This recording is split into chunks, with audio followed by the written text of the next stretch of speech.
back into the Lions247 podcast. I am Tyler Donohue, and if you've had your focus elsewhere, Sean Fitz, no longer my co-host here on the podcast, no longer with Lions247, no longer with 24/7 Sports. Sean brought that up at the end of our last episode. I know if you missed these episodes, if you're not always at Lions247.com, that may have gone under your radar. I know many of you can't believe that someone by now wouldn't realize this happened, but it did. We moved forward. We focused forward the last few days of April. Bit of a going away party for Mr. Fitz on our message boards at Lions247.com, but we've got work to do. I've got some new teammates to talk to here in just a moment. One new teammate, I should say, and one veteran one. But first, few recruiting notes. Tamir Robinson, Rodney Gallagher, two of Pennsylvania's premier prospects in the 2023 recruiting class, each confirming they plan to use official visits at Happy Valley during the weekend of June 17th to 19th. As does Tony Rojas, the four-star linebacker out of Virginia, Fairfax, Virginia, to be specific. We've talked about him a lot as one of the priority targets on the defensive side of the football. Just three of them, and you start adding some more names to that June 17th to 19th weekend and what's being planned there. Got some stuff over at Lions247.com about how that weekend is shaping up, some other official visits that are coming together. Penn State put out a long-distance offer on Monday, and by the end of the day, a Texas standout decided he was going to make an official visit up to Penn State. We will get into that a lot deeper on our next episode. Brian Doan, the extraordinary national recruiting analyst here at 24/7 Sports, will join us for a long conversation, catching up on where Penn State stands with several of their top targets and share his thoughts on some of their more recent commitments in a top 5 class nationally right now. But it's time to bring in those teammates that I mentioned. Let's get into it with Mark Brennan, Daniel Gallen. I think everyone out there very familiar with Mark Brennan, been covering this team and this beat just about as long as anyone we share the press box with. And the last few years, a teammate at Lions247.com, of course.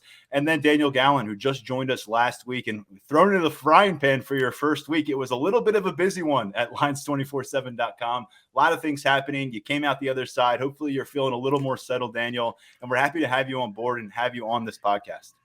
Yeah, it's great to be here, Tyler and Mark. I don't know if we're going to have a new athletic director and an NFL draft every week, but I'm sure it's going to be fun. It's going to be exciting, and it's going to be busy. The plan here on the podcast is to basically be joined by a rotation of folks from our insight staff guys like Mark and Daniel to our 24/7 national recruiting analysts and regional recruiting analysts and Chris Summer, guys like that who have that scope on college football. And of course, keeping it local at Penn State, you'll continue to hear from commits, from prospects, whatever is happening over the next few months. It's the offseason. It's hard to tell on a week-by-week basis. We will react accordingly, have guests accordingly, and try to carry the conversation through into August preseason camp. Let's start with you, Mark, because look, it's been a while since we had you on the podcast. I want to say since before spring ball, you were on with Sean and I. Busy week at Lions247.com. We're happy to have Daniel, and obviously me and you sticking around as well. Yeah, first of all, huge shout out to Sean Fitz. I mean, a great job that he did building the site, the community. I mean, that's the word that I like to use because it's true. It is a community. And really, Sean, we went from being competitors to being teammates, and now he's moving on. Wish him and family nothing but the best, as expected. When he walked away, complete class act. If you saw his post, if you saw what he had to say, love the job Lance did last week with the little graphic. Everybody a little bit emotional, completely understandable. But listen, Sean, his family, great people, great members of the Lions247 community and the State College community. So wish them nothing but the best. But yeah, we're excited about where the site's going. Glad to have Daniel coming on board, and we'll be adding another recruiting person in a few weeks. Stay tuned. So a lot of fun stuff going on, but I just really wanted to take 1 second. Wish Sean the best and, congratulate him on just an absolutely awesome run he had here. Yeah, Mark mentioned it right there. We are going to be adding a full-time dedicated recruiting reporter to the site. Obviously, you know that I get involved there. It's something that Sean has done plenty of in the past. They're going to really sink their teeth into Penn State recruiting. They'll be with us here in a matter of weeks and on the podcast soon after that, I am sure. Excited about them. Can't talk about them by name quite yet. But let's move forward, guys, because 8 Penn State players heard their name called during the 2022 NFL draft last weekend. Got started Thursday night. We saw a first-round pick off the board again for Penn State, a couple players off the board day 2 on Friday night, and then Saturday was a frenzy. We saw 5 players picked, 5 more players signed, and by the end of this thing, you go to bed Saturday, and 13 rookies on rosters across the NFL that were on that Nittany Lions roster in 2021. Let's start at the top, fellas. Most for the program since 1996. And I want to present that to you, Mark, because you have covered all those draft classes. 1996, those guys accomplished a ton, obviously, with the program. 10 players selected. And here we are 26 years later, 8 go off the board in 2022. Yeah, I remember in 96, Kajana Carter went out the previous year. So, I mean, he went out early, so they could have had even more. That was a team that should have won a national title in 1994, I think was robbed of a national title. The thing that really jumped out to me about this class, and I think it flew under the radar a little bit, is the transfers who came into the program and what they did for themselves. There's two things. That, you have an AK, you have a Brisker who comes in as a JUCO transfer. You have a Stout who comes in as a transfer. Those guys ended up really improving their NFL stock. And then, what a lesson it is, I think, for a lot of players who are thinking about making that jump, but decide to come back to improve their draft stock. When you see what Jahan Dotson did, I mean, when he decided to come back, the first thing he said to us was what? I mean, he made no bones about it. It's like, yeah, I think I could improve my draft stock. And for him to do that the way he did, I thought was absolutely awesome. We've talked about it a lot on the site when I've done the podcast with you guys. The job he did with the team during the 2020 season, he emerged as a leader, a vocal leader with everything that was going on. He was an incredible player given how much Sean Clifford was struggling and that they didn't necessarily have other great receiving targets once Freiermuth went down. I mean, Parker Washington kind of stepped up, but even after all that, he says, listen, I'm going to come back, made himself even better. And I was surprised he went as high as he did, but I'm happy he went as high as he did. I'm sad he's going to the hated Washington Commanders because I'm an Eagles fan, and I wonder what that Carson Wentz dynamic is going to be like, but he did well for himself, and it's just great to see.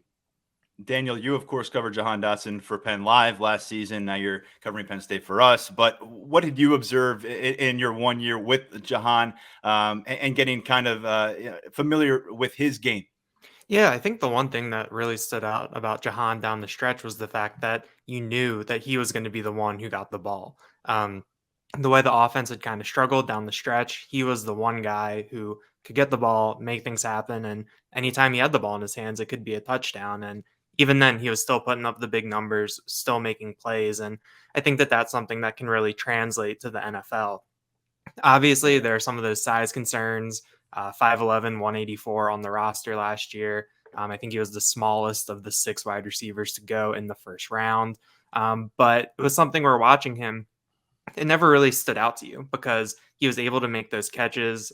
His highlight reel during the draft broadcast was super impressive. And I think that that's something that kind of gives you the sign that, all right, he made things happen even when things weren't going 100% well. That the things around him, there are some issues, but he was able to be consistent in that kind of environment. I think that bodes really well for Jahan at the next level. Kind of lost in the big spectacle that was Micah Parsons' draft day announcement back in December 2017 was Jahan Dotson officially flipping that commitment from UCLA to Penn State. Of course, there were a couple other blue chips at the receiver position in that class, including the number one guy in our rankings at 24/7 Sports. Lo and behold, Jahan Dotson's the first receiver mentioned by James Franklin, talking about that young crop during preseason camp in 2018. He ends up starting by the end of 2018, and he never left the starting lineup, continued to get better and better and better. So he's off the board at number 16 to the Washington Commanders. First off, this is the first receiver to go in round 1 for Penn State since Bryant Johnson went to the Cardinals back in 2003. But this started off a series of events that ended up seeing Penn State leading the entire Big Ten Conference in draft picks. I think some people maybe a little bit surprised to see that as the dust settled. But a big part of that was the storyline that several of these guys, including the next two we're going to get to, they were not homegrown talent like Jahan Dotson. They did not come here as freshmen and develop in the program. You had, let's start with the next off the board, number 38 overall to the Atlanta Falcons at the top of round 2. Arnold Ebiketie. We documented that story quite well. He was about to be shut out of the FBS altogether coming out of high school. Ends up at Temple. converts a transfer year into a monster season that gets him first team all Big Ten accolades. And then he's one of the top edge rushers heading into this thing. Going to the Falcons, I know he was a fringe first rounder. I think at least a couple of us had him going late in round one in our projections. But what a remarkable path. And I'm excited to see what's coming because I think he's got a lot of room to grow as a defensive end. Yeah, I think that's a real positive for Penn State in terms of working that transfer portal as well.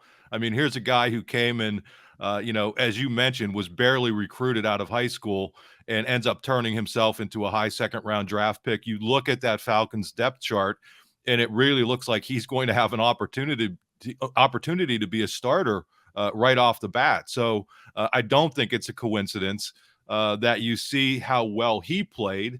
And then this year, they're able to pluck another top defensive end out of the portal. So that thing is really important. They have not gone crazy in the portal, but they've been very smart. James Franklin has said they are looking for the proper fits. And that's where I'm getting back to what I mentioned earlier about guys coming in and not just taking guys for the sake of building numbers, but getting guys are going to be productive. And AK, I think, is the great, one of the best examples. Obviously, Brisker is a tremendous example from the JUCO ranks as well. Yeah, I think Ebiketie, when he gets to Atlanta, is going to have plenty of opportunities. You look at what they had coming back. I think their sack leader last year had 4.5 sacks. That's a team that's just really devoid of talent and going through a bit of a rebuild. And I think when you look at the most valuable positions on the football field, the edge rusher spot, we've seen it time and time again where if you can get after the opposing quarterback, you can make a lot of good things happen for the defense. And Ebiketie was someone who was just a big time player. His first defensive snap, he has the tackle for loss at Wisconsin, helped seal that game. It just felt like in the biggest games, he came up in the big spots. And I think that's something that, while it doesn't necessarily translate one-to-one to the NFL, it kind of bodes well, at least from sort of an intangible side. So he was someone where I thought that he might sneak into that first round, which would be quite the feather in the cap for Penn State after what they put into the first round last year. But I think that when you look at landing spots, I think that Ebiketie will have a great chance to be an impact player and someone that you can point to when you're in the transfer portal talking to guys. You make a great point, Daniel, on when Ebiketie made his plays. There were some key moments, some of those field goal blocks that he got during the season, but he had a strip sack against Michigan that really put Penn State in a very good spot late in that game at home in Beaver Stadium. They ended up losing the game, but he came up with some momentum-shifting plays. He had a sack in 7 of his 9 Big Ten games, and wow, what a run. Proving a lot of people wrong who didn't take the flyer on him earlier, but we get it. He's a different guy now at 22, 23 than he was at 18 years old. Different circumstances met Jaquan Brisker coming out of high school, but he also didn't make that Power 5 jump right off the bat. Took some time at Lackawanna College. Of course, that's been a friendly place for Penn State in terms of safeties. Got Jair Brown, might be the best player on this team on the defensive side of the football right now at Lackawanna. Tyrese Mills joining the safety room as well later this year. But when you look at Jaquan Brisker, what he did, talk about betting on yourself. Brisker's a draftable prospect, maybe a day 2 guy last year. He comes back. He's an All-American. Now he goes off the board in round 2, in the top half of round 2, number 48 to the Chicago Bears. And this was another story that, a guy who got to campus here 3 years ago went from being the number 2 safety to a starter and an All-American. And, another storybook kind of journey like Arnold Ebiketie penned. Yeah, and then we already have seen the impact, in terms of Jair Brown following in his footsteps, not only coming from Lackawanna to Penn State, but then making that decision that, I'm going to play one more year and improve my stock even more. The interesting thing is I'm looking at some of these draft recaps, and some Chicago Bears fans are complaining that they didn't go out and get Justin Fields, a receiver, in the first 2 rounds. Listen, Chicago Bears fans, you have got an awesome safety, and you ought to be happy. I would have loved if my beloved Eagles would have been able to snap him up because they need a safety. But this is a guy who I think is ready-made to step in as a starter at the NFL level. He's great in coverage, physical, can tackle. He checks every one of those boxes. So I think there may be Bears fans who are complaining now, who in a year from now are going to have a little bit different feel about that. I don't know what their receiver situation is. I know Allen Robinson left, But I am telling you, Bears fan, that this guy is a player and you should be happy to have him.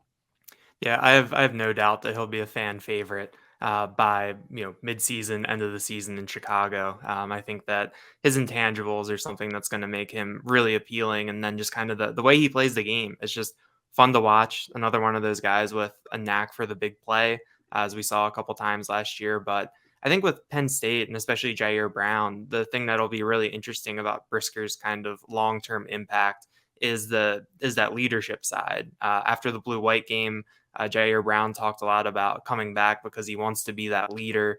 He wants to step into the role that Brisker had last year, and I think that Jair Brown is really suited to do that, especially with how much the defense is losing.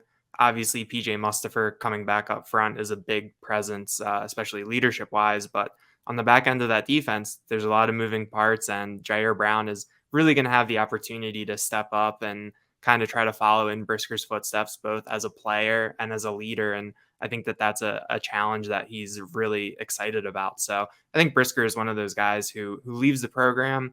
I was here for 3 years, but his impact is really going to, I think, trickle down through, especially as a lot of these freshmen that he was around as a fifth-year senior kind of move up through the ranks. Brisker and Ebiketie off the board in round 2. That was it for day 2. But it was the start of a really strong draft class defensively. 5 guys off the board. A few more we'll get to. We're quickly snapped up as undrafted free agents. Brent Pry, now head coach at Virginia Tech. I saw he tweeted something early this week congratulating those guys. Obviously, a lot of pride. He recruited them to campus in every case, really. And then, of course, coached many of them for several years. But looking over to the next defensive player, it's Brandon Smith. And we knew there was going to be a bit of a gap, guys, come after that top 3. And there was. So you go from pick 48 with Brisker to the Bears, and the wait lasted to pick 120 in round 4, where the Carolina Panthers, Matt Rule, scoop up Brandon Smith, a polarizing figure in this Penn State draft class. It's come up on a lot of discussions here on the podcast. I'm curious to hear your takes on Brandon Smith, where he fell, kind of what you make of the former 5-star and how the exit door worked out with Penn State.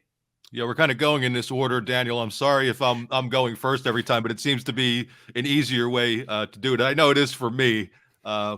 Listen, what was the one thing, we did our little, staff mock draft, and I think every one of us in some form of another said that Brandon Smith just needed one coaching staff to fall in love with him, to get his opportunity. Some of us thought it might have been a little bit earlier. He was a guy who, listen, honestly, he's a professional now. To be frank, he didn't have a great season last year. He just did not. I mean, the production just wasn't where I think a lot of people expected it to be. Was that because he was moving positions from one linebacker spot to another? I don't quite know. To me, he never has seemed like a quite natural football player. He doesn't like he just didn't have the instincts. But which coach ended up falling in love with him and deciding to take a chance? Matt Rule, former Penn State linebacker, walk-on linebacker, obviously a coach at Temple, coach at Baylor, now with Carolina. Was a little surprised Brandon Smith didn't know who Matt Rule was. I think you want to know that. I think you need somebody to tell you, hey, this guy played at your alma mater, even if he was a walk-on, kind of an important guy. But from a testing perspective, he's fast, he's big, quick, all of those things. So, here's hoping that getting in a different system is able to make it work. That's not a knock on the Penn State system, because obviously it worked just fine for Micah Parsons and multiple other linebackers. But Brandon Smith is a guy with all the physical ability in the world, and now it's up to him to kind of translate that into on-field production. I think one of the bonuses for him is that even if he's not able to make an immediate impact, he could be a core special teams guy. I mean, he's that fast, he's that quick that he could play on all of the special teams, be a cover guy, block, do whatever he needs to do. So I think that's going to give him a little bit of an advantage. I think Brandon Smith is going to benefit from kind of having the opportunity to get some fresh eyes on him, to come into a coaching staff that, runs a different kind of defense and might view him a little bit differently. At Penn State, he was kind of working his way up the pecking order of going from one linebacker spot to the next linebacker spot. And it was kind of the built-in progression. But I think Phil Snow is a defensive coordinator that I've got a lot of respect for. I was around those Temple teams in Philadelphia in 2016 and was really impressed with what they did. And I think that when you talk about, Brandon Smith is just a big fit guy in terms of a lot of his NFL success is going to depend on if he landed somewhere with a good coaching staff that could develop him and maybe put him in the right place to succeed. And I think that Carolina overall, there's some, long term, who knows what the situation will look like in Carolina with Matt Rule and kind of the future there. But I think in the short term, with Phil Snow as a defensive coach, with Matt Rule kind of watching over things, I think that it could be a good spot for Brandon Smith to, maybe take that next step that some people were starting to see last year. And it will be interesting to see, when he's around kind of equal athletes, where kind of on the margins things are for him. But when you look at kind of overall fits, I mean, I think that he's someone that, he has the talent to make things happen, and you just kind of have to wait and see from our perspective, at least. Next off the board was a specialist. Round 4, very, very early for a specialist. The first punter selected in this draft was Jordan Stout. Of course, he was more than a punter to Penn State during his 3 years following that Virginia Tech transfer, but he goes 130 overall, so 10 picks after Brandon Smith. He is the 5th Penn State player off the board. And Stout, I'll tell you what, talk about the guaranteed money he's getting as a specialist going into the league. That's an enviable position. He earned it, and I think it just speaks volumes about what Penn State got out of this guy and got out of the transfer portal. Before they got Arnold Ebiketie, Jordan Stout was pretty far and away their most impactful pickup out of the portal. Yeah, Daniel knows more about the Ravens, I think, because he spent some time in that area. So go ahead, Daniel. You start off this one. Yeah, I think that Stout has the chance to become a fan favorite in Baltimore. I grew up outside of Baltimore. My parents still live outside of Baltimore. I'm not a Ravens fan now. But yeah, I mean, growing up, I saw plenty of Matt Stover jerseys. Whenever I'm home now, I see a lot of Justin Tucker jerseys. I've seen some Sam Cook jerseys, the incumbent punter. The Ravens fans, they just really love their specialists. And I think if Stout goes in, performs well, that he's going to have a pretty good fan base there. And it wouldn't be a surprise to see Stout jerseys. I think earlier today, the Ravens said he'll be wearing number 11. You'll see some purple number 11 jerseys around the Inner Harbor if you're down there. But I mean, that's a great situation for a specialist to go into. John Harbaugh obviously is the former special teams coordinator. He has that background.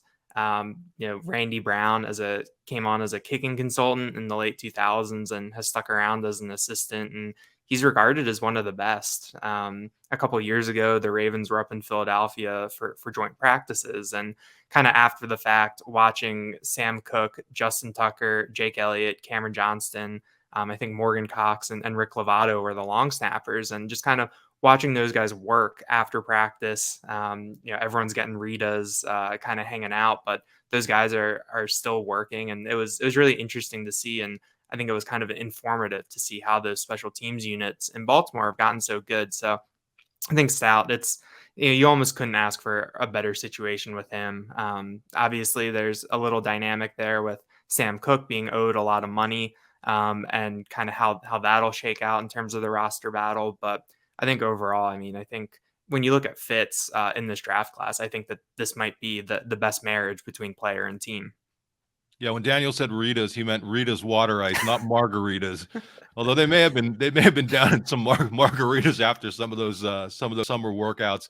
Yeah, one of the things I like doing is going and checking out different teams' contract situations for where some of the Penn State draftees are going. And as Daniel noted, I think Cook is owed $3 million this year. He has a cap hit of $3 million. I don't know what he's owed, but that's a pretty big number, and he's in the last year of his deal. So I'm not sure that it would be all that surprising, if Stout ends up getting an opportunity. And if not, I think he would be the guy moving forward. And also, I think even with a guy who has as great a leg as Tucker, we see with a lot of these older kickers, that's why I thought he might have an opportunity to go to San Francisco with Robbie Gould. With a lot of these older kickers, they like to give them a little bit of a break and let somebody else kick off. And obviously that's something Jordan Stout can do. And it was interesting that at Pro Day, the only thing that the scouts wanted him to do, because he kicked at the combine, was hold. It was kind of wild to see at Pro Day. It's like, when's he going to kick? and all he was, they were snapping to him, he was holding. But that's why I think he went so high, is because he's a multiple weapon. And as limited as those NFL rosters are, how many times have we seen a kicker get banged up and a linebacker has to go out there and try an extra point or something? To have that sort of player, I think I think that was a great pick by Baltimore, number one. I think it would have been a really good pick by anybody who needed a specialist either this year or next year. But to have that sort of flexibility, I just think is outstanding. And that's why I think Stout went higher than the kid from the West Coast, who I think had better punting numbers, but I don't know is as versatile as Stout is. And you've mentioned Cook a few times, going to be 40 years old before this season starts. And talk about a nice succession plan. They drafted him in round 6 in 2006. They've had the same punter employed since then. Now you draft one 16 years later. That's nice work if you're an NFL franchise figuring that position out. Moving forward, back into the defensive conversation, the San Francisco 49ers end up getting Tariq Castro-Fields in round 6 at pick 221. Had to wait a little bit longer than I think we all anticipated. He didn't have a drop in round 7. It was very close. I think it was the last pick of round 6. But in Tariq Castro-Fields' case, we talked about it. Played a ton of football for Penn State, but wasn't available for significant portions of his career, particularly more recently. And that's something that was going to stick with him throughout this draft process. Yeah, it's unfortunate because, I think when he was completely healthy, he was a pretty good player. I know there were instances, but that's kind of the nature of the beast at cornerback, where your mistakes are going to be that much more magnified. But I think day in and day out, when healthy, he was a consistent player, tested really well at the combine. But listen, I think when it gets to a position that's that competitive, and there were a ton of cornerbacks taken, they look for every little thing to differentiate. And when you're banged up as much as he was, that's going to work against you. Again, I think he's another guy who can be a core special teams guy. And those are the things that help you make rosters. Okay. I also think he has some flexibility in where he can play in the secondary. They talked a lot about potentially using him as a nickel at Penn State. They never really did it that I remember, unless I'm forgetting, but I know that there was discussion of doing it. So I think they could put him in a bunch of different spots back there, but I think being able to get things done on special teams will be his key to making a roster. Yeah, I thought coming out of the combine, the fact that he ran 4.38 in the 40 was pretty big for him in terms of projecting him forward as a special teamer, because you want that speed. You want to be able to get down the field, whether it's kickoff coverage or punt coverage. So I was kind of surprised that he lasted that long, especially after he posted that 40 time in Indy. But I think that when you talk about landing spots, I think San Francisco is a pretty good one for Tariq Castro-Fields. Every time you turn on the 49ers, they kind of have an assortment of defensive backs, safeties, cornerbacks that, sometimes, if I'm not really a hardcore NFL fan anymore, but they seem to kind of come out of nowhere. They get these guys developed. I think D'Amico Ryans is a great defensive coordinator, and I think that's also a place that kind of values special teams. So I think Tariq Castro-Fields he'll have his chance with the 49ers. Obviously, last pick of the 6th round, it was a little bit later than a lot of us projected, but I think that he's in a position, like most of these guys, where you're going to have to work for it, but there will be some opportunities. It seems like every year when we evaluate a Penn State draft class, there's a surprise of sorts, whether it's a guy that goes earlier than we expected, Troy Apke, for instance, a few years back, or a guy that slides further than we expected. I guess it was maybe foolish for us to know what to expect with Rasheed Walker, considering his absence on the field and his status as an observer at Pro Day and at the NFL Scouting Combine. But even with that information and knowing he was recovering from an injury, considering his status as a 3-year starter at left tackle, and where his stock was for the draft this time last year, by a lot of that feedback, to see him go at pick number 249 in round 7, and a lot of us wondering if Rasheed Walker would hear his name late on Saturday. He's going to the Green Bay Packers. They could potentially have a major bargain on their hands as an offensive lineman in Rasheed Walker. But I think the fact that so many teams chose to pass on him in the rounds that they chose to do so says a lot about where Rasheed Walker may be right now from an injury recovery, and says a lot about what he put on the field and on the film in some of those big matchups in 2021. Yeah, he had a tough year last year. I mean, he just didn't play as well as I think he expected. And then when you miss, I think it was the last 3 games with an injury, and then are unable to work out at the combine and at pro day. Again, we talked about it with the cornerbacks. Obviously, offensive tackle is a prime position, and again, they are looking for every little thing to differentiate. And they're not. I thought he was going to go in the 5th round. I think some of us had him going in the 4th round. Did not envision him sliding because I think the physical tools are there. Green Bay, I took a look at their depth chart, and they have a lot of offensive linemen. Michael Menet is actually on that team. But I'm hoping that he's in a position where he can quote unquote redshirt because the physical tools are there. He has the size, he has the athletic ability, long arms, all of those things that people were seeing when they were projecting him when last year he was very high in all those mock drafts. Those things are still there. So hopefully he gets in a position where they could stash him on a practice squad, allow him to redshirt, because I think the talent and the physical ability is there for him to be a good offensive lineman. It's just, again, when you're unable to work out, what are they supposed to base everything on? I know he put a lot on film, but hey, they want to see you run. I mean, they want to see you jump. They want to see you test. They want to see you do all those things. And he was unable to do any of it, which was unfortunate for him because he's a good guy. Wish him nothing but the best. Yeah, a lot of things seem to really be conspiring against Rasheed Walker when you go across the year, and it felt like it all kind of snowballed and ended up the confluence of factors ends up with him going in the 7th round. I think I had him at the end of the 3rd round in our projections, and I was very far off on that. But when you talk about situations to be walking into, I think that this is a pretty good one. The Packers have been taking a lot of swings on offensive linemen in the later rounds. They've also dealt with a lot of injuries at that position the last couple of years. So you've seen some of these late round picks get the opportunity to play. So I think that it will be interesting. Obviously, the expanded practice squads help Rasheed Walker a lot. That a team like the Packers is probably more likely to carry him on the practice squad, let him develop, and then kind of see where they can go from there. So it's going to be really interesting to see how he kind of projects forward, whether or not this last year was an aberration or if it's kind of what normal will be for him moving forward. Only 2 Penn State linemen on the offensive side of the football signed during the James Franklin era have rated more highly in 24/7 sports rankings, one of which you just mentioned, Michael Menet, and the other on the roster now, Landon Tengwall, Rasheed Walker, number 3 on that list, the top 50 prospect coming out of high school.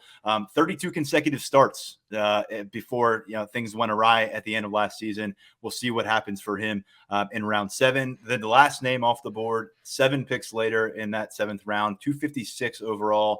Jesse Luketa goes to the Arizona Cardinals. And I know folks weren't surprised that I was the one who projected Jesse to go the highest. I think I had him going near the top of round 5, but he does find a home. And I know he was in that territory where people start to say, hey, you're better off going undrafted. You can pick where you want to go. You'll find the best fit. But you watch the footage of Jesse gathered with that community, and he calls it his village, and their reaction to hearing his name called, I think he appreciated getting picked in round 7.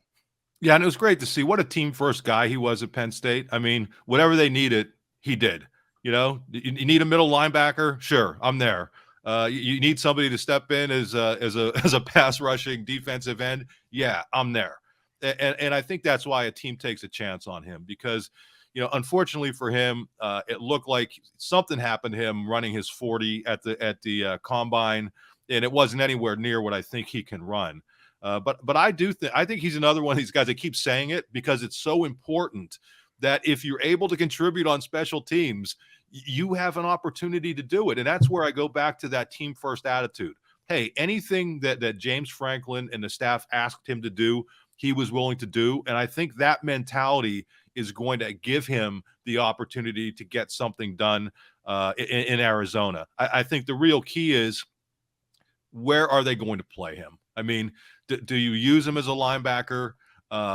Do you focus on him being a pass rusher? I think they have to figure out what his strengths are and kind of work to that, and hopefully he gets an opportunity to stick. It's easy to say that it's better for you to be undrafted when you're not the one who has been working for that for your entire life. So that footage was really cool.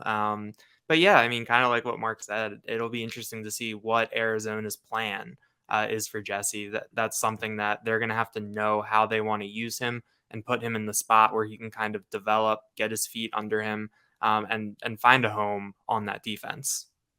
Yeah, they'll get these guys on their franchise campuses, put them through the ringer physically, even more so than they did leading up to the draft, figure out who these guys are from a physical standpoint, and then start to get into them mentally and athletically as they go through mini camps, rookie camps. And I just took a peek, guys, on the Cardinals official website. They've got Jesse Luketa listed as an outside linebacker. Who knows how that holds up through the next few weeks, few months of his career, but that's at least where they list him initially on that roster. So that's it for the draft class. 8 guys in total selected. Again, that's the highest for Penn State since 1996. I'm just going to rattle off the names here for the undrafted free agent guys. And Mark, I'll throw it to you. Take it wherever you want. Daniel, take it wherever you want. And then we'll jump into the athletic director conversation. But Derek Tangelo was off that free agent market really fast. He'll be joining Arnold Ebiketie with the Atlanta Falcons.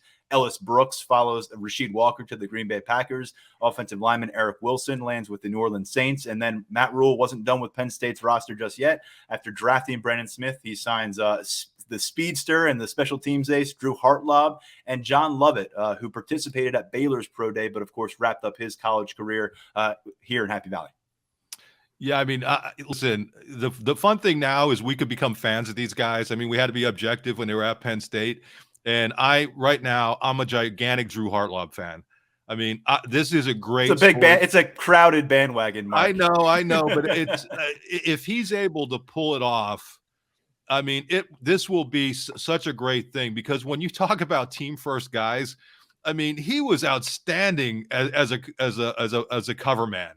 I mean, he was in the middle of everything. He was tremendous, and I just, for him to take that specialty and become as good as he was at it, and then he gets his opportunity at Pro Day, and I don't have the numbers in front of me. Maybe you guys could help me out, but his numbers at Pro Day were insane. And for him to take advantage of that, I'm just really hoping he gets the opportunity to stick with that team, because that will be another one of these really cool stories where, a guy's a walk-on, is a team first player, gets his opportunities and takes advantage of them. So he's the guy. I'm pulling for all these guys, but I am really pulling for Hartlob. Yeah, 4.22 40s aren't really walking around too much. So I think that's a trait that I think speed translates. In terms of Hartlob, it'll be kind of cool to follow, because he had such kind of a niche skill in terms of being a gunner, being able to get down there on coverage, being able to be in the right spot to down those punts inside the 5. I think at Pro Day, Jordan Stout said that any team that asked him the question, who's one guy from your current team that you could bring with you, Stout said he told 29 teams that he would take Hartlob with him, which I think is a pretty ringing endorsement from a punter like Stout. So I think Hartlob will be just kind of cool to follow, because it is a niche skill that I think translates.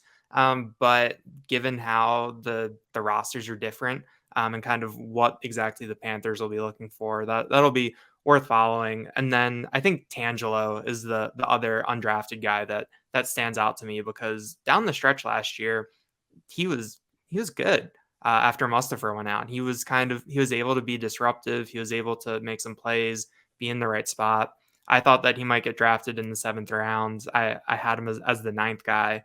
But I think the fact that he was so quickly snapped up by the Falcons, I think bodes well. And kind of like I said earlier when talking about Ebiketie, that's a roster that needs a lot of help in a lot of areas. And I think that he'll have a pathway to carving out a role there.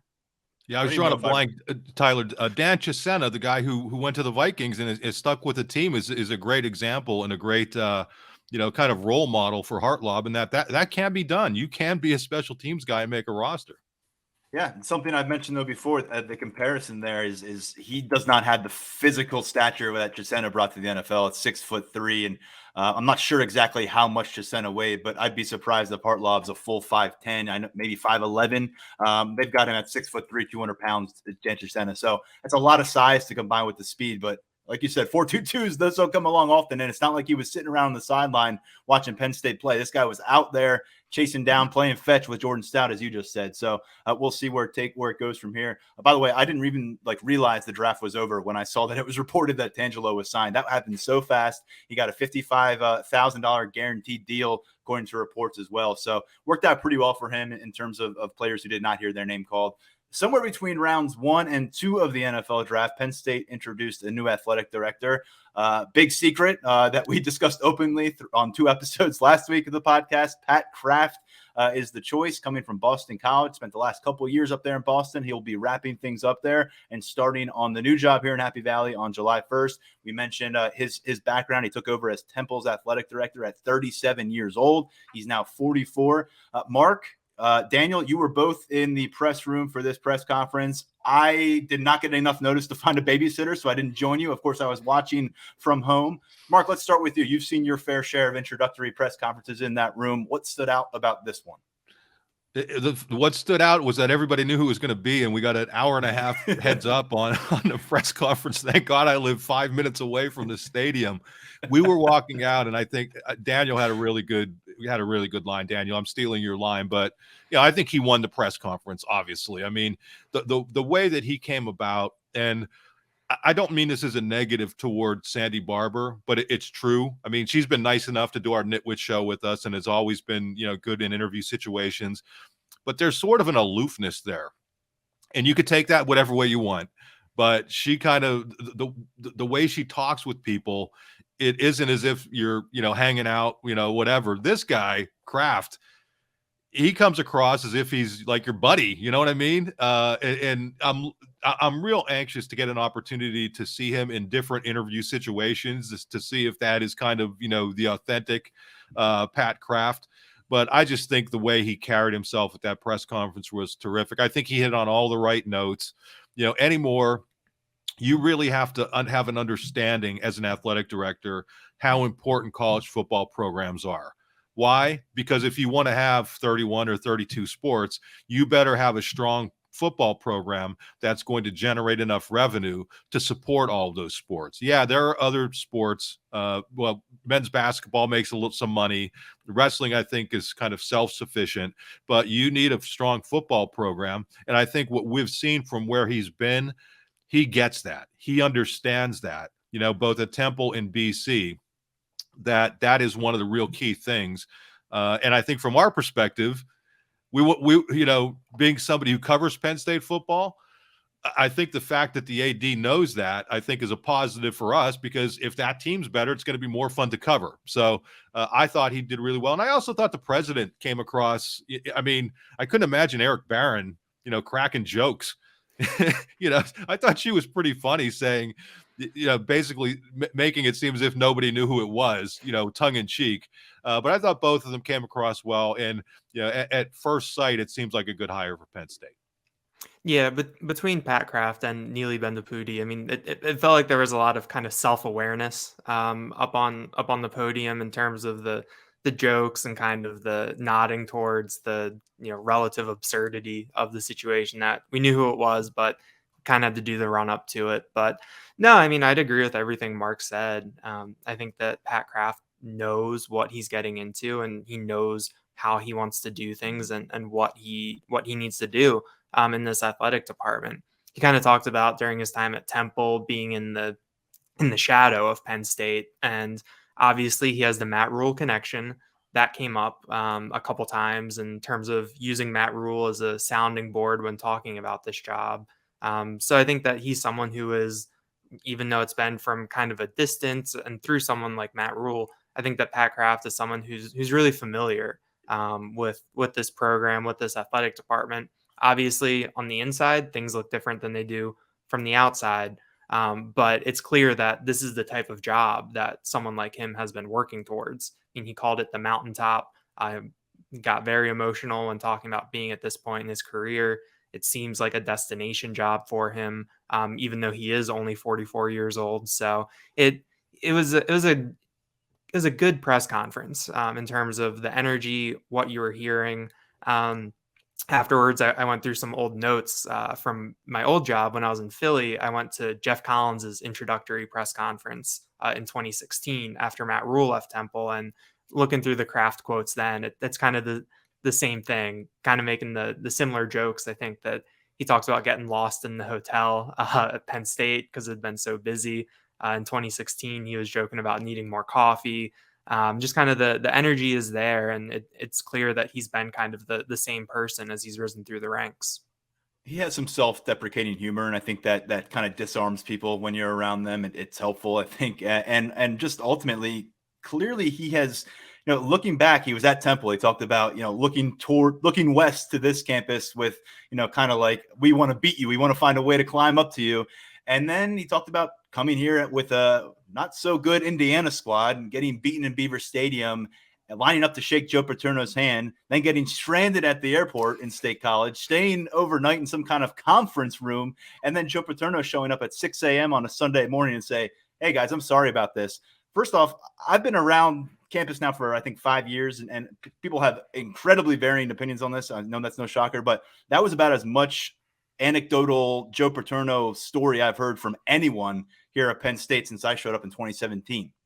There's a funny a funny story after that for people who don't know. Brad Spider Caldwell, the former Penn State equipment guy, now is a member of the athletic department, works in Beaver Stadium. And after the whole press conference was over, Daniel, I'm not sure if you were there for this part or not. His office, Spider's office, is up top. So if you ever look at the Beaver Stadium media room and you see Franklin looking up, that's where the recruits usually are. Well, his office is up there. Well, Spider has like a billion great stories, and he has a mind like a steel trap. So I said, what conference room was he talking about? Do you remember? He's like, oh yeah, they stayed at the Ramada, and all the Ramada's rooms were booked. They had their rooms on Friday, and then all the rooms were booked by fans for Saturday night. So they drove back to the Ramada and had to stay in a giant conference room at the Ramada. For anybody who's ever been at the Ramada, they have like a big area where they have weddings and stuff. And that's where Joe showed up at 6 a.m. And yeah, I think that was a pretty classy act on Paterno's part. But I just wanted to throw that little anecdote from Spider, who remembered actually that happening way back in the day, and the fact that it was at the Ramada. So that's where it was. Because I'm thinking, where were they? The conference room at the airport? Like, where do they put them? And they just, nope, they bust them back to the Ramada. Well, people are hearing us, the stories and the jokes are great, but what about the mission? What is he going to do on campus? And naturally, NIL was a hot topic. If you're paying any attention to college athletics right now, everyone's talking about it. Everyone has a take on it. And he says you got to be motivated to be active, and he understands the importance of fundraising. And I'd imagine, considering the alumni base he's now inheriting as an athletic director, that process should be a lot easier than what he was able to maybe achieve at some last stops. But in terms of NIL, he also said sharks are in the water was the phrase he used. So there's a lot of people being taken advantage of. The athletes, he kept saying, the athletes are going to come first for us. Athletes are going to come first. And that was really where he circled back to with the NIL. They want to dive into it as much as they possibly can without crossing the line to where you are no longer keeping the athlete's best interest at heart. And, I think the tricky part is, who is it to determine what the athlete's best interest is? Is it the athlete? Is it the university? The NCAA is certainly struggling with it. Is it the parents? Is it the uncles? Is it the friends? There are a lot of ways with the NIL you can be pulled. And I think it's really interesting. We didn't get a ton of clarity, but basically he's going to hit this job running in terms of knocking on doors, making phone calls, figuring out who's ready to step up to the plate. And if they're not ready to step up to the plate yet and provide financially for what this college football universe requires and what James Franklin has talked about it requiring, then why aren't they willing to do it? And those are the things I think he's going to have to try to build some bridges, figure out what is the missing component, what is preventing people from taking a step up, and trying to find a way to bridge that gap. Yeah, I think he also acknowledged that it's rapidly evolving. I mean, that's going to be one of the real keys is, as an athletic director, staying ahead of the game, or at least staying even with the game, because it seems like there are different twists and turns coming, every week with this stuff. So those acknowledgments are good, but let's see what it's like in practice. I mean, he doesn't get here till, is it July 1st? But so he's going to have to hit the ground running, because there are a lot of things, and NIL is one of them, that they really have to make up some ground and try as best they can to stay ahead of the game. Yeah, I thought that he was a little prescient in talking about some of the NIL and transfer portal stuff before that conversation really exploded. I think over the weekend with some of the developments. So Yeah, I mean, I think that what he does in NIL is kind of I think that's the biggest unknown kind of, coming into this program. We talked about it a little bit on Friday, where the football coach is on a long-term extension. There's a brand new basketball coach, men's basketball coach. Before they approved his contract on Friday morning, the Board of Trustees Subcommittee on Compensation approved a women's basketball contract extension. So there's a lot of things that are sort of, I think, settled. Obviously, there's a lot of questions because there are so many sports at Penn State, but you kind of have those top positions are kind of filled, and that's kind of where you go from there. So I think NIL kind of is that, that, I don't know, 1A, 1B, 1C, however you want to rank it, priority for him. And he said that he's going to spend May tying up the loose ends at Boston College. He'll spend June kind of positioning himself at Penn State. And then July 1st, that's when he wants to get going. So it'll be interesting to see kind of what he does off the bat. And of course, that's in 2 months. So who knows what NIL will actually look like when we get to July 1st. Yeah, and Tyler, I don't think it was a coincidence that he dropped Cale Sanderson's name multiple times, because that guy is the coach at Penn State. I mean, listen, I'm the first guy to say that football pays the bills, but that guy is, to me, the best coach in sports right now. So they got to make sure that with whatever extensions they're dealing with, make sure that that guy's taken care of, because he's gotten a job done, been a tremendous representative of Penn State. And I don't think it was a coincidence that he dropped Cale's name multiple times. Everybody up there realizes how valuable that guy is. He called him the GOAT. He said Cale's the GOAT. So, yeah, I think he's on board with your train of thought. Of course, though, you did just lock up your head football coach to a very large, very long extension. It's the centerpiece of this athletic department. He acknowledged that. You've got to make sure the football is right if you want everything else to survive. 31 total programs. Touched on basketball a little bit. You both covered the basketball program last year. We have full coverage of this, and I mean full coverage coming out of Friday. A lot of it got buried in the draft coverage over the weekend, but go to Lions247.com and get to know more about the new athletic director. We had a full kind of rundown of top takeaways from his press conference, video of that press conference, and Daniel wrote about the kind of the personal importance and what this moment meant to him in his ascension at 44 years old as the athletic director for Penn State. We're going to play a clip right now from the end of the press conference that I felt like punctuates this conversation pretty well. And if you missed any of it and you didn't hear it, you'll get a little bit of a sense of what the new AD is all about. We came in, the Indiana we came in and played Jay's team, and it was probably my senior year. And we're driving, or I wasn't, my mom and dad were driving in, and my dad leaned over to my mom and said, get ready. We're about to enter the mecca of college sports. And my dad passed 8 years ago. But he's right. We was right. And he is looking down, getting himself ready for the whiteout. But he is right. This is the mountaintop. All right, so let's jump into our 5-star mailbag. We've covered the athletic director edition. We've covered the NFL draft. This one wants us to look at the next NFL draft. And isn't that kind of the theme of the Monday following the draft? It's way too early next draft season. And so that's where we land with this mailbag question. He says, I get that it's way too early to know anything for sure, but who figures to be a top 2023 NFL draft prospect from Penn State? Several guys come to mind, of course, but Daniel, you went out and scoured the internet on Monday for these mock drafts that are just going to look absolutely obliterated come next spring. But God bless you. I mean, one thing that popped up, if you hadn't noticed on Twitter, folks, was Will Levis is being projected in some corners as a top 10 draft pick. And say what you will about it, but that's an interesting nugget at the very least that popped up. But you saw the same name out of Penn State continually popping up in some of these first round projections. Yep, that would be cornerback Joey Porter Jr., projected anywhere in the, I think, 6 or 7 that I rounded up, from number 16 to the Eagles to number 31 to the Tampa Bay Buccaneers. I think that kind of tracks with what we have kind of seen out of Porter if he were to hit a ceiling back half of the first round. Obviously, he has all the physical tools. He's got long arms, as people like to talk about. He's athletic, and it just kind of comes down to consistency. I think that he's someone where if he comes in next year and turns in an all Big Ten type season, maybe he's closer in that 10 to 20 range. But it was interesting to see his name pop up. I think there's a new mock draft from Dane Brugler, who does a great job at The Athletic this morning, he had Joey Porter number 20.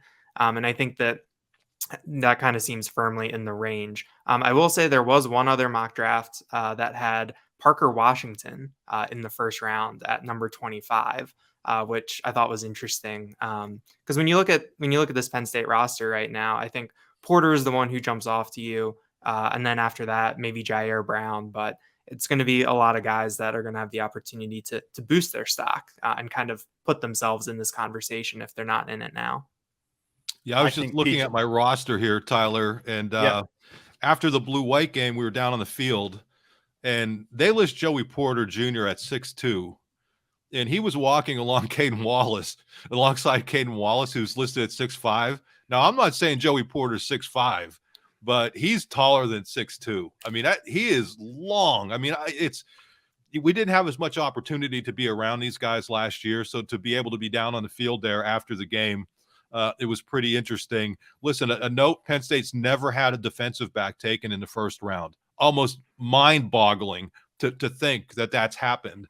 And if he's able to break that, I think it would be big. He's another one of those guys, I think rightfully so, Jair Brown has gotten a lot of publicity for his decision to come back. I think Terry Smith said he was their biggest, recruit or something like that.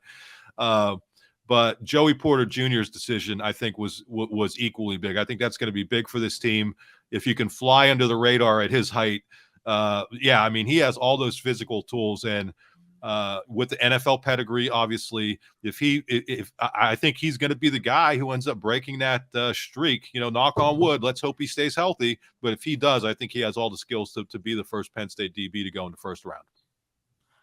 I really think that PJ Mustipher was marching his way toward a strong draft stock. I think he would have done very well for himself in the combine. And I know for a fact that he would absolutely crush the interviews with the people who make the decisions on draft day. Those are things that are he's still going to be that guy next year when those meetings happen and those interviews happen. The key is, will he be back at full force and then some? Because that's a scary proposition for the teams that Penn State's going to play. It's great news for Manny Diaz, and it's really good news potentially for PJ Mustipher's bank account come next year. I hope it works out because the way he was playing, you look at the stat sheet, and I hope people don't, because they try to figure out who PJ Mustipher was based on the stat sheet. That's not what it was about in a lot of ways last year. He was playing at a very high level, and he was a second-team All-Big Ten pick based on half a season and just a couple Big Ten matchups. So he's the guy that I go to as kind of maybe we're forgetting a little bit right now, out of sight, out of mind, that could come back. In terms of younger players, but not necessarily that young anymore, but guys who, they got to have a big jump of a season to validate even leaving. But two guys that come to mind is Adisa Isaac, because I think just one big year at the edge rusher position, the way that it's prioritized, that's enough. That's enough to get you off to the next level. And he's coming off a torn Achilles, so there's some questions to be answered there. But it sounds like all spring he has been a step ahead of the curve and what they anticipated. That can maintain, and he can be a major sack producer for them, a guy who can wreak some havoc and kind of pick up where Arnold Ebiketie left off.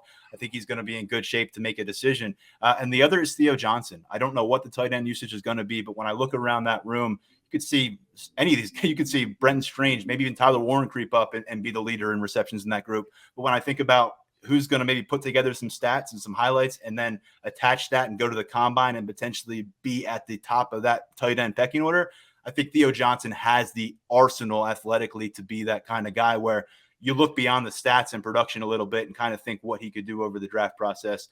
I'm sure James Franklin doesn't want us tantalizing his younger players to the draft. These guys have a bunch of eligibility left, but those are some names that come up. And again, a year from now, a guy like Curtis Jacobs, could he explode and take off? I think a guy like Keandre Lambert-Smith, could he go off and he's going to go out and crush it in the combine format too. But in terms of what we know about players, I'd hang my hat on PJ Mustipher if he's healthy, being that kind of a top talent. Jair Brown in that conversation too. And I think the two players with maybe the highest ceiling, Adisa Isaac, Theo Johnson. Yeah, you know who else I would throw out there is Juice Scruggs. He seems like a young player, but he's been around, and I think he got better and better and better as last season went along. I think he's going to be really good this year. I think he's a guy who can do it. One other thing about PJ Mustipher, you talked about how he'll crush it in interviews. Wasn't one of the coolest things ever that, what was it, prior to the bowl, he decided to hold a press conference, even though he wasn't making an announcement and even though he wasn't going to play. I think he just wanted to talk to us. And he's just been a joy to cover. And, I actually had the opportunity, and I think you did too, Tyler, to talk to him way back during the recruiting process. He was at one of the Nike camps in New Jersey. And talking to him then, you knew he had that personality. And just to see where that has all developed, I just thought it was – I never had seen a player who was injured and out for the year just decide to have a press conference. Yeah, PJ, are you coming back? Haven't made that decision yet. But just talked about being a leader and all of those things. And that's what have we heard one time after another from teammates, from coaches, is that even when he wasn't playing, how important he was to that team. And when you talk about things that differentiate, when NFL teams are doing their research, those are the kind of questions they ask. Hey, what was this guy like when he was out? Was he moping or was he still a team leader? And every one of those coaches and players, anybody that they talk to, are going to give a glowing report. And even if they talk to the media, would say, hey, listen, this guy held a press conference, didn't even have to do it. So, PJ Mustipher, knock on wood, hope he's completely healthy, because I think he has a chance to have a big year. I think he was second team All Big Ten, even though he missed all of those games. He was, Yeah. and his older brother Sam, captain material as well over at Notre Dame, ended up becoming a starter with the Chicago Bears. Daniel, I think we're going to run on that. Anything else to add? We've gone an hour. Normally we'd have like one episode dedicated to the draft, one episode dedicated to an athletic director introduction. They both happened to happen on the same weekend, so we threw a lot your way. Anything else to shout out? You'll, of course, be back here sooner rather than later, and pretty frequently over the course of your tenure with Lions247. No, it's been a busy and fun start to the time at Lions247. It's been nice to get to know everyone over on the message boards, and looking forward to having a lot more bylines on the site over the next couple of weeks, months, and beyond that. Excellent. So are we. Well, Mark, Daniel, really appreciate you guys hopping on. As always, thanks to our producer, Lance Glynn. Until next time. Oh, Mark, you got one thing to add. Hey, I'm not going to be on later this week. I wanted to wish all the moms out there a happy Mother's Day, especially the new moms. Okay? How's that? Especially the new moms, but all the moms out there, have a great Mother's Day this weekend. Hillary appreciates that. And so we'll be back on Thursday. Brian Doan will be with us. So we're going to shift over to recruiting. A lot to cover there for Penn State. Stay with us in the Lions247 podcast. I'm Tyler Donohue. We'll talk to you real soon.